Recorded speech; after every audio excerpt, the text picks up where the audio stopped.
الشيطان اللعين الرجيم بسم الله الرحمن الرحيم الحمد لله رب العالمين والصلاة والسلام والتحية والإكرام على سيدنا ونبينا وشفيع ذنوبنا وطبيب نفوسنا رحمة للعالمين أبي القاسم مصطفى محمد اللهم صل على محمد وآل محمد وعلى أهل بيته الطيبين الطاهرين المعصومين المنتخبين المنتجبين لا سيما على بقية الله الأعظم روحي وأرواح العالمين لتراب مقدمه الفداء عجل الله تعالى فرجه الشريف وسهل الله تعالى مخرجه الشريف ولعنة الله على أعدائهم أجمعين من يومنا هذا إلى قيام يوم الدين أما بعد فقد قال الله الحكيم في كتابه المتين بسم الله الرحمن الرحيم ليس البر أن تولوا وجوهكم قبل المشرق والمغرب صدق الله العلي العظيم. اللهم صل على محمد وآل محمد. چند دعائیہ کلمات سے گفتگو کا آغاز ہے. اللہ تعالیٰ بحق محمد و اہل بیت محمد تمام حاضرین کے مرحومین کی مغفرت فرمائے اور تمام مسلمانوں کی مشکلات کو آسان فرمائے. بلخص ملت تشیع کو آسانیاں مہیا فرمائے. ہر قسم کے اشرار کی نظر سے محفوظ اور معمون فرمائے.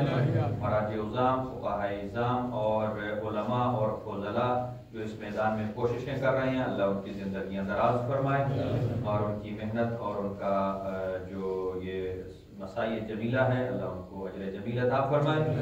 اور خاص طور سے اس مجلس اعزا کا انعقاد ہے مرحوم مغفور محمد علی ابن غلام حسین، ان کے درجات عالی ہیں متعالی فرمائے. جوار معصومین میں جگہ نصیب فرمائے اور ان کو قبر میں ائمہ ہدی علیہ السلام کی زیارت اور شفاعت نصیب فرمائے. اسی طرح ان کے جو لواحقین ہیں پسماندگان ہیں انتہائی محترم اور مکرم جناب عباس علی صاحب ہیں، مہدی حسین صاحب ہیں اور اسی طرح مرحوم خادم حسین صاحب ہیں، ان کے یہ جو بھائی ہیں اللہ ان کے بھی درجات بلند فرمائے. مرحوم خادم حسین کو جوار معصومین میں جگہ نصیب فرمائے اور جو برادران میں سے حیات ہیں اللہ تعالیٰ ان کو طول عمر نصیب فرمائے. ان کی زندگیوں میں، ان کی فیملی میں، ان کی عمر میں برکت عطا فرمائے.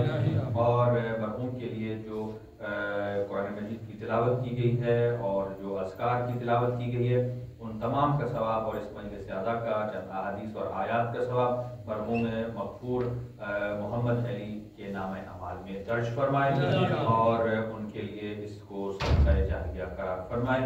اور خداوند عالم تمام مریض مومنین کو صحت اور تندرستی عطا فرمائے.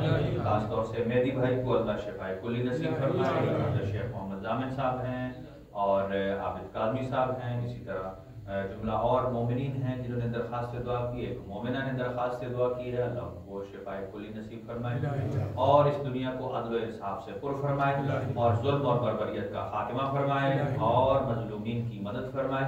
حجت خدا امام زمان عجل اللہ تعالیٰ فرجہ الشریف کے ظہور میں تعجیل فرمائے. اور نظر کا اہتمام بھی ہمارے برادر عباس علی صاحب اور انہی کے اشتراک سے ہے. خداوند عالم ان کے مال و رزق میں برکت عطا فرمائے اور اس کو ان کے لیے خداوند عالم ان کے گھر پر اپنی رحمتیں اور برکتیں نازل فرمائے. اپنی دعاؤں کی استجابت کے لیے مل کر بآواز بلند ایک صلوات مرحمت فرمائیے. اللہم صل علی محمد وآل محمد. اور ایک سورہ فاتحہ مرحوم کے لیے اور مرحوم خادم حسین صاحب کے لیے اور دیگر اس فیملی کے جتنے مرحومین ہیں ان کے شہداء کے لیے ایک سورہ مبارکہ فاتحہ.